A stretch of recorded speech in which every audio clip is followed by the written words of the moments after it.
বৃদ্ধ বয়সে তথা বয়স বৃদ্ধির সাথে সাথে দেহের পুষ্টি চাহিদা পরিবর্তিত হয়।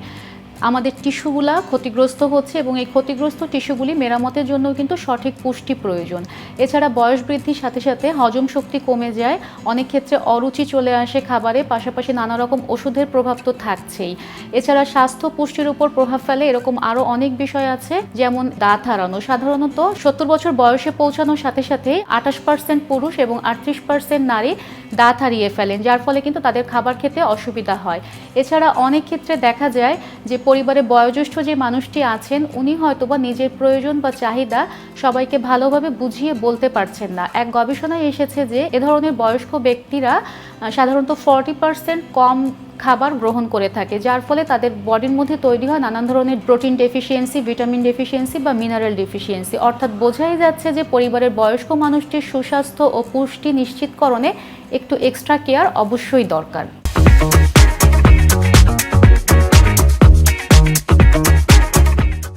দাঁত পড়ে যাওয়া বা দাঁত নড়ে যাওয়া, এক্ষেত্রে বয়স্ক ব্যক্তি পরিবারে যে বয়োজ্যেষ্ঠ যিনি আছেন তার খাবারটি যেন সুসেদ্ধ হয় এবং যথেষ্ট নরম হয়, এদিকে খেয়াল রাখতে হবে। যদি উনি সকালে রুটি সবজি খেতে না পারেন তাহলে অল্টারনেট হিসাবে আমরা দুধ রুটি, দুধ সাগু, এছাড়া চিড়া কলা, দই কিংবা সেদ্ধ ডিম, জাউ ভাত সাথে সবজি ভর্তা দিতে পারি। বয়স বাড়ার সাথে সাথে পরিপাক রসের স্বল্পতার কারণে হজম শক্তি হ্রাস পায়। এক্ষেত্রে অধিক তেল মশলা জাতীয় খাবার হজমের সমস্যা হয়, সুতরাং বয়স্কদের খাবারে যেন অত্যধিক তেল মশলা না দেওয়া হয় সেদিকে খেয়াল রাখতে হবে। পাশাপাশি বয়স বৃদ্ধির সাথে সাথে কোষ্ঠকাঠিন্য একটি বিরাট সমস্যা আকারে ধরা দেয়। কোষ্ঠকাঠিন্য মোকাবেলার ক্ষেত্রে প্রচুর পরিমাণে আঁশ জাতীয় খাবার যেন বয়স্ক মানুষটির খাবার তালিকায় স্থান পায় সেদিকেও খেয়াল রাখতে হবে। এক্ষেত্রে পানির একটি ভূমিকা আছে, প্রতিদিন পর্যাপ্ত পরিমাণে পানি পান করতে হবে। পানির ক্ষেত্রে অবশ্যই নিয়ম করে 2 লিটার পানি খেতেই হবে।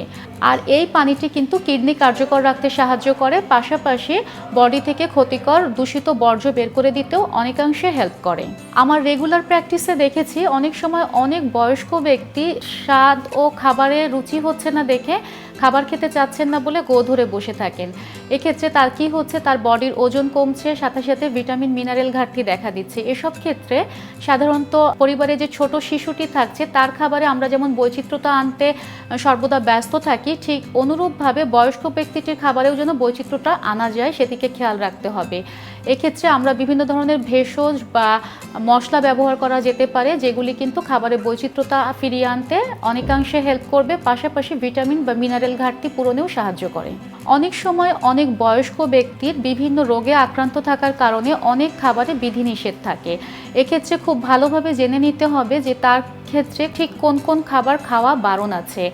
সেই খাবারগুলিকে অবশ্যই বাদ দিয়ে অন্যান্য প্রয়োজনীয় পুষ্টি উপাদান সমৃদ্ধ খাবারগুলি তার খাদ্য তালিকায় অন্তর্ভুক্ত করতে হবে। এক্ষেত্রে খুব ভালো হয় যদি একজন নিউট্রিশন এক্সপার্টের পরামর্শ নিয়ে তার খাদ্য তালিকাটি প্রস্তুত করা যায়। সাধারণত ক্যালসিয়ামের উৎস হিসাবে বয়স্কদের খাবারে দুধ, দই কিংবা তিল তিসি যোগ করা যেতে পারে। এর পাশাপাশি অ্যান্টিঅক্সিডেন্টের উৎস হিসাবে বিভিন্ন তাজা ফলমূল খাওয়ানো যেতে পারে। পাশাপাশি নিয়ম করে ভিটামিন বি কমপ্লেক্স ও ভিটামিন ডি জাতীয় খাবার অবশ্যই প্রতিদিন খাওয়াতে হবে। তো অনেক সময় দেখা যায় যে বৃদ্ধ মানুষদের পান জর্দা খাওয়ার একটা প্রবণতা থাকে, এক্ষেত্রে ওনারা হয়তোবা সহজে এটি ছাড়তে চাইবেন না। সেক্ষেত্রে ওনাদেরকে ভালোভাবে বিশদে বুঝিয়ে এই বিষয়টির গুরুত্ব বোঝাতে হবে এবং এটাকে অ্যাভয়েড করাতে হবে। অনেক ক্ষেত্রে বয়স্ক ব্যক্তিদের মধ্যে একাকিত্ব বা বিষণ্ণতার আক্রান্ত হওয়ার ঝুঁকি বেশি থাকে এবং এসবের প্রভাব হিসাবে চলে আসে খাবারে অনীহা। এসব ক্ষেত্রে অবশ্যই একজন এক্সপার্ট কাউন্সিলরের পরামর্শ অনুযায়ী মানসিক স্বাস্থ্যের উন্নতি ঘটাতে হবে।